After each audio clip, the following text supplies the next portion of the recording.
Assessment for learning is the practice of totally empowering pupils in the knowledge and understanding of what needs to be done next in any area of learning, and includes ways the child can achieve that next step.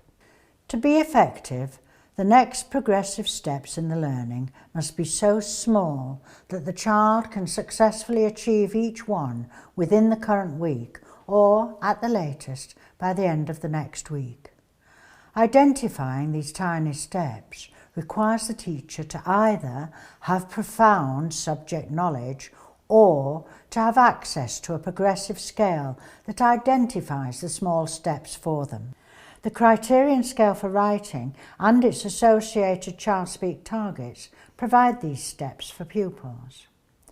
In writing, these small steps must be identified within the genre the child is to write, within the basic skills for writing, the gasp, grammar, handwriting, spelling and punctuation that the child is still developing, and within the 4 elements of writing voice, the VCOP. Big writing empowers pupils in that knowledge and understanding of the features of high-level writing voice. It enables pupils both to confidently identify these features in their own writing and in the work of others, and to up-level or improve their own work through increased use of power features. These are the use of wow words, use of power punctuation, and use of power openers. In big writing, we recommend that the children's writing is marked and returned to them as soon as possible.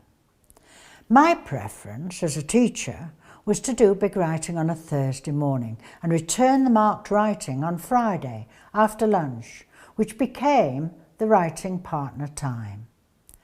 Working with their writing partners for about 15 minutes, pupils read my comments about each of their pieces of writing in turn. They then went through each of their 2 pieces, identifying their use of power features together, usually highlighting examples of each power feature as they worked. It can be helpful for the highlighting process to use different colours for different features, such as pink for wow words, blue for power openers, and yellow for one example of each different sort of punctuation they have used. Green and orange could be used for identifying where the child had worked at their own personal targets, usually identified from the child speak targets when appropriate. The session would close with the children stating where they could have improved their work further through use of a more sophisticated power feature and evaluating their personal standard in the 4 basic skills. In the early stages of learning big writing, some children overuse or misuse the power features. It is an important part of the developmental process to continue to celebrate emergent skills and not to be critical of their early misunderstandings. Emergent voice may still be stilted and inaccurate, yet the children should be encouraged to identify and celebrate their efforts. It is then the job of the teacher, through ongoing modelling of writing and the use of scripts, to raise issues around the errors she or he is seeing in the writing of the class.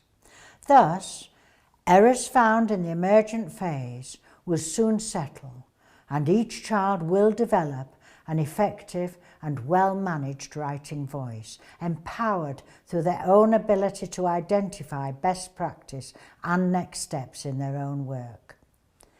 Finally, I would like to share with you a quote from the Ofsted report of a large primary school in Bridlington.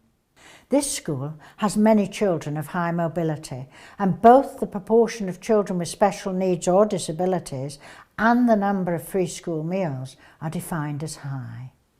The report says, most of all, pupils enjoy the big write, a weekly time slot when they write independently. Pupils are eager to reach higher levels and carefully check their work against specific criteria to improve it.